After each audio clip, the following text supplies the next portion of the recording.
Hey, I'm Linda and I'm going to make a short video on the universal electricity mod Mekanism. There will be a few items from electric expansion and so on here also, but mostly this video is going to be focusing on Mekanism. Universal electricity adds its own unit of power or electricity called just joules, so like in real life, joules, kilojoules, megajoules, and depending on what pack you play or what server you play on or so on, this is completely configurable as to how much a joule is in Industrialcraft EUs or Minecraft Buildcraft joules. And let's just first start out with the most interesting block in Mekanism. That is the energy cube. I have 4 different tiers of cubes in front of me right here. It's the basic one, the advanced one, the elite one, and the ultimate energy cube. And these are interesting in the sense that they are similar to the redstone energy cell from thermal expansion, so as you can just pick them up and put them somewhere else and they will retain their energy. On these cubes you can actually even use a pick, which you cannot on the redstone energy cell. And another thing, of course, these can also be used as portable batteries. You can just pick them up. You can see I have them on my hotbar, and you can just take one of these and you can actually put them inside of each other to be charged or discharged. And you can also put them inside Industrialcraft MFSUs. Unfortunately not into MFEs at this point, but you can totally put them inside here. And that is also a nice way of sort of checking how much is the the megajoule in Industrialcraft EUs. So I did that actually for all of these. I put a cube inside of the MFSU. So this is the basic energy cube. And as you can see in this pack, which is the Resonant Rise mod pack by Karen Dave, currently it is set as 100,000 equals 2 megajoules. I keep saying Minecraft joules, but yep, megajoules. It is shortened the same way to MJ, so it is a little bit confusing because of that. And of course, then the next one is 4 times bigger, so it's 8 megajoules, and that of course equals then to 400,000 EUs in this MFSU, as you can see. And if I wanted to, I can just charge it here also, and it will then start holding, or it will hold 8 megajoules, which of course is then all of what was inside of here, so 400,000. This will start taking a little bit longer, but yeah, you can see that now it's filled, and now you can just do it like this. So very convenient, a convenient battery. You don't have to make a separate battery or a crystal, anything like this. And this is of course then 4 times bigger again, so it's 32 megajoules, and this is 128 megajoules. So this is a really huge battery, let's say, because it equals to 6.4 million EUs. And in addition to these cubes, there is an actual battery also, and this is called the energy tablet, and this holds half of what the basic energy cube holds. So it holds 1 megajoules, or then 1,000 kilowatts. How do you find out then about Buildcraft? Well, we can of course use our redstone energy cell over here, which is full, and we'll just pop it down here, and then we'll use a empty cube, and then we'll put a, let's see here, I'm experiencing a little bit of lag here, and that is not because of the pack or anything. It's because I'm recording and my computer can't really handle this apparently, especially not at nice frame rates. All right, so this is the fun part about these cubes. You can completely use them with Minecraft joules, and you can use them with Industrialcraft EUs. So I'll just crank this up a little bit, and it starts emptying into the cube, which then of course can interact with the Industrialcraft MFSU here. So pretty neat way of sort of converting your power without using power converters or another mod like that. And so what else do we have to keep in mind? The ultimate cube does not work with the MFSU. It will blow up. Let me demonstrate. poof, there it went. But you can put it over here and it will completely work. And the difference between these tiers are, of course, that they're also faster and slower in outputting energy. So, you know, go as high as you can. And these will, of course, work with all the smaller ones also, but over here it will blow up. And, you know, it's a tiered system. So here we have in Industrial Craft, it's also a tiered system. So the MFE will blow up in front of the Elite already. So you have to put it in front of the, or use it only with a advanced or smaller, and then it will work. Same thing with the BAP box. It cannot handle the advanced one, but it can handle the basic one. So Mekanism also adds a few tools. Let me show you over here. We have something called a Paxel. Paxel, as the name suggests, is sort of like a multi-tool, and a combination of these three things. These you can put anywhere you wish. So you get a Paxel, and this you can also make, you know, with all kinds of different materials. Mekanism's own materials like glowstone Paxels, for example, but you know, diamond, iron and bronze Paxels and so on. And this is quite nice. Look how fast it goes. And also on wood. So pretty nice. One thing to, of course, keep in mind is that it has, of course, hit points, damage points, and will, as you can see, it's not actually that high. It's only 1500, which is sort of actually not really worth it then in the end. Then another tool is the atomic disassembler. This is kind of interesting because this is like the speed normally. Then you can make it faster by shift right clicking. Now it was at 2, now it is at 8, 24, 64, 100 is maximum, then back to 0. Let's put it at the maximum and look how fast. Bloody instantaneous. Let me just destroy a little bit of this white stuff here. This is snow brick from MFR. Whoa. Yeah. Awesome. And another thing is the electric bow. It's pretty nice because you don't need any ammo for it, so you don't have to make sure you have enough arrows or anything like that. But of course it's electric, so you need to make sure that it's charged. And you can charge it inside one of these energy cubes if you wish, and it's a bit more powerful than a normal one, so you just release it, and yeah, you can see it's pretty nice actually. And let's try to get that. Yep, I hit the wind turbine. So it's pretty nice actually. Alright, let's get to some of the machines now. Mekanism adds its own sort of pulverizer or macerator. So you'll just, you can put in a iron ore and it will double it and make it into 2 iron dust, just as the macerator or pulverizer would. The thing is just that actually Mekanism can triple your ore output if you just make these 2 machines as well. This is a purification chamber, and next to it you have a crusher. Please go away, dear lag. Okay, thank you. And this is the crusher. The crusher is usually used for making, well, you can crush plant materials and you can make it into biofuel, and we will then later on look at the biofuel reactor, which you can use in that. But what you do is just basically put in your ore here, and then you need a bit of flint to make it work. Here we go. Put a bit of flint. The conversion rate here is that for every flint you can process 1.7 ores, and as you can see it makes 3 iron clumps, and this will remain as 3 all the time, so you're actually tripling your ores. It takes a bit more energy, of course, but a little bit more time, but you will actually triple your ores.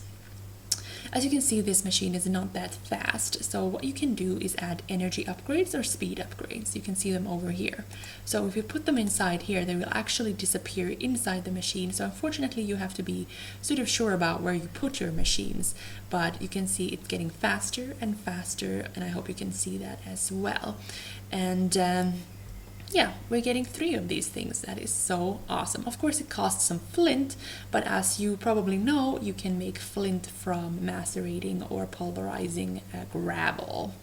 So let's take our little iron clumps here and put it into the crusher, and you can see I already have some dirty iron dust here, and I already put speed upgrades here, which is why it is a bit faster already. And well, then we'll take our dirty iron dusts here and put it into the enrichment chamber. And what does that do then? Well, it makes these normal iron dusts just as if we were just doubling them. But as you can see, it's 1 for 1. So yeah, we actually tripled our ores. Alright, and as I was saying then, we need to make this biofuel stuff. So if you put seeds in here, it will make 2 biofuel. And if you put, for example, saplings, it will also make 2. But if you put potatoes, it will make 4. Same thing for carrots, it will make 4. So if you have a nice efficient farm, you will get a lot of biofuel. And this biofuel is then going to be used later when I'm gonna show you the biofuel reactor. All right, then we have the factories. These are pretty cool because the first tier is a basic factory and you can do 3 operations at the same time. Then you have the advanced factory, 5 operations at once, and then the elite one, which is 7 operations at once. And you can put speed upgrades in all of these. The interesting part about these is that you can change what they are doing. So they are just factories, and you can change if you want them to be enriching, meaning doing the pulverizing process, or you can change them to be smelters, so they're really fast furnaces, or just crushers, all of them. So, and you do that by putting in one of these things here. You get yourself the enrichment chamber, and then you can change it into an enricher, or the smelter. The smelter I didn't actually show you yet, but it's over here, and it's just a normal furnace, which you can also put speed upgrades into. So if we, for example, want to change this into a smelter factory, we put it over here, and you can see change to smelting, and we got the enrichment chamber back, so we can, do it again. We can put the enrichment here, and we'll get a energized smelter back. We can do the same thing with the crusher, and now it is a crusher. So it's basically just a sort of general factory that we can make into anything we want. Alright, the next 2 machines are these 2. This is a metallurgic infuser. This is mostly used for making steel dust, but for also other sort of alloys. For example, you can see here that we can make the refined obsidian dust. This is actually important because you need this to make some of the higher tier stuff. And here we have then the steel dust recipe. This is a really great way of getting steel without making a blast furnace. So you'll need this enriched iron, which is made with either iron and redstone. You get 2 of them then, or then you just use a iron and either dusts of copper or tin, and then you get 4. And that's pretty easy to make. And in order to make this alloy, you need your enriched iron, but then you also need charcoal or coal, and you just put it here, and this is where the coal or charcoal goes, and you get steel dust. And I already added speed upgrades into this, that is why it is a bit faster. So yeah, usually this is supposed to be used with compressed carbon, but in this pack for some reason I cannot make compressed carbon, but it works with coal or charcoal, so that's completely fine. And yeah, as we saw here, you can also make bronze, and it's a little bit more efficient, just of course copper and tin dust. Then the machine next to it over here is the osmium compressor. If my computer would just stop lagging, yes, thank you. So the osmium compressor means that you can make those things that I mentioned earlier, like you can make these glowstone ingots, for example, and you do that by using osmium as sort of the fuel. So you put osmium here, and then you can put glowstone dusts here, and then you get glowstone ingots, and you can make those into armor and so on. And you can also make all kinds of really interesting different armors and paxels and tools from different kinds of materials. So that's how this one works. But again, this is important because this is the only way to make obsidian ingots, and obsidian ingots are used for making the higher tiers cubes, for example. Let me look here. Yeah, here we have an obsidian ingot, and of course in this one also you need obsidian dust. You can make that in the pulverizer also, so that's not a problem, but yeah, you need an obsidian ingot for this, and this is the only way to make it. Alright, let us start with the power generation then. There are two different kinds of solar panels. We have the basic solar generator, which makes 600 watts of power. So of course the amps times the voltages, and you'll get the wattage. And this is a multimeter from electric expansion that just, you know, a convenient way of showing you how much it's making. This is the handheld monitor or the multimeter, so you can just click on the click on the actual wire and you'll get the results here. And this is then the higher tier solar generator, so it requires 4 of those smaller generators in its recipe, and as you can see it's making 6 times more of the power. And then the third sort of free energy version here is the new wind turbine, and as you can see here it makes 1.38 kilowatts, so not bad considering its recipe. It's quite cheap, and in addition it runs all the time, so it's not, you know, dependent on sunlight, of course, like the solar generators. Alright, next we have the hydrogen generator right here. And well, it starts with me feeding in water. I'm using a aqueous accumulator from thermal expansion to feed in water into an electrolytic separator. This separates hydrogen and oxygen, and you can choose to get rid of the oxygen if you want to with this dump button here. This is dumping hydrogen, this is dumping nothing, and this is dumping oxygen. And the reason I'm doing that is because currently I don't think there is any use for oxygen.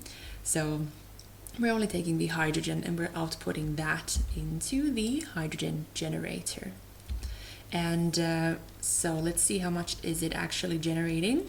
Well, you can see it's generating 6 kilowatts, but then the actual separator is taking 1 kilowatt. It's still like a really, really big generation here, so 5 kilowatts is quite a lot.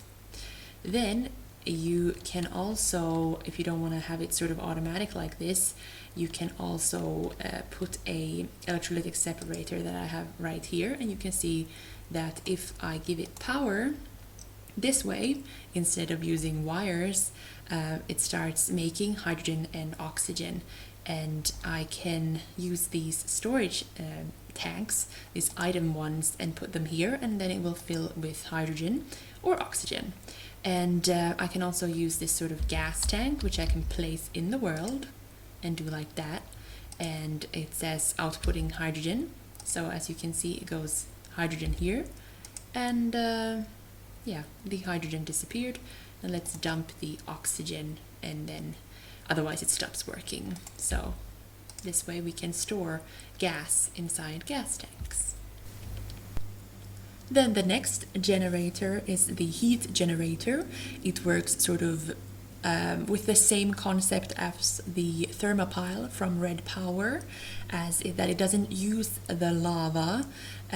It actually just uses the heat from it, so you just have to place, for example, lava next to it or some sort of other heat source, and it will start generating power. It needs to be on the actual adjacent side, so it doesn't help if you have lava on this block, for example. It needs to be here or under or above it. And then of course, so you can put it on 5 sides, and then you need to of course get the power with cables or wires somehow. So 5 sides you can use, and this little setup over here is what I have replicated over here. So this is just if you go and take a little peek inside here, you can see here are the heat generators, and they are surrounded on 5 sides each, and it's making 2 kilowatts with 4 heat generators. So, you know, pretty decent. And well, if you don't want to have them like this, you can of course put them like this, and you can put lava here underneath them and next to them and on the sides and on top and everything, and make a little nice building out of it. Next up is the bio generator, and for this, as I mentioned earlier, you need this biofuel stuff, which was then of course plant stuff inside the crusher. And as you can see, it's filling up the internal buffer here. We can put a little bit more even, and this is making quite a lot actually. Let's go and look at the multimeter. 2.4 kilowatts for just one generator. So if you have a very efficient farm and so on, you can make a lot of energy this way. All right, next item is a little bit different. This is a teleporter, and well, it is what the name means. You can teleport between 2 different places, so here and here. So one can access the GUI by shift right clicking, and you can see here it needs power and it needs sort of a code. You don't have to put a code necessarily, but this is a way of linking them. And I just have 2191 here as a code, and the other portal over there has the same code. I'm giving it power from this cube over here, which is just behind it, feeding it power from the side. But you can of course also just put the cube straight into the teleporter, just like this, if you want to. So voila, like that. So how do you use this then? Well, first of all, you have to give it power, and then you have to link them with the same number. And then you can just go and stand here, and the only thing you do is just right click, and voila, you have been transported from one portal to the next. And if you want to, you can also use a portable one. So voila, and teleport. Well, now it's going to the closest one here. So for example, if we change the number here, and then we use this one, well, then we should get teleported into this one, which is the only one that now has the same code. So that's pretty neat, and it doesn't actually use that much power, especially just going this short distance. So this would be a really cool way, of course, being teleported inside your own base. You can also actually use this interdimensionally, but then it takes a bit more power. All right, then just a couple more blocks here. This is a theoretical elementizer, and well, as you can see, it is quite expensive. It needs diamonds to run, and it needs a lot of energy also. And then of course enriched alloy over here to create one of 2 things currently. It is the weather orb or the Steve's stopwatch. The weather orb can change the weather, and Steve's stopwatch can actually change the time of day. There is quite a long cooldown period between actions, but you know, we can just go ahead and try this anyway. As you can see, sunrise, noon, sunset, or midnight. If we hit midnight now, it becomes midnight. Surprise, surprise. And as you can see here, if I show you, it will slowly decrease, and the cooldown period will end, and then you can use it again. But you know, that will take quite a while. And then the last thing I will talk about is the charge pad. As you can see, it is starting to show little particles of charging me. And problem is right now there's a little bit of lag for me when I'm recording, so I'm sorry about that. But it is actually charging my armor right here. It is not charging like electrical items here, so you can't put like a industrial craft drill or even Mekanism, like the electrical bow, for example. It will not charge those either. It's only charging your armor. But, you know, pretty cool. All right. Thank you for watching. I hope you enjoyed it. I didn't go through all of the Mekanism items, but I hope most of them are now pretty clear to you as to how they are used and so on. And well, I'm sorry for my voice. I'm probably getting a cold, at least it feels like that in my throat. And in addition, I'm sorry for the lag. It's because I'm recording and I don't have the bestest computer ever. And well, I hope you enjoyed it and take care. Bye.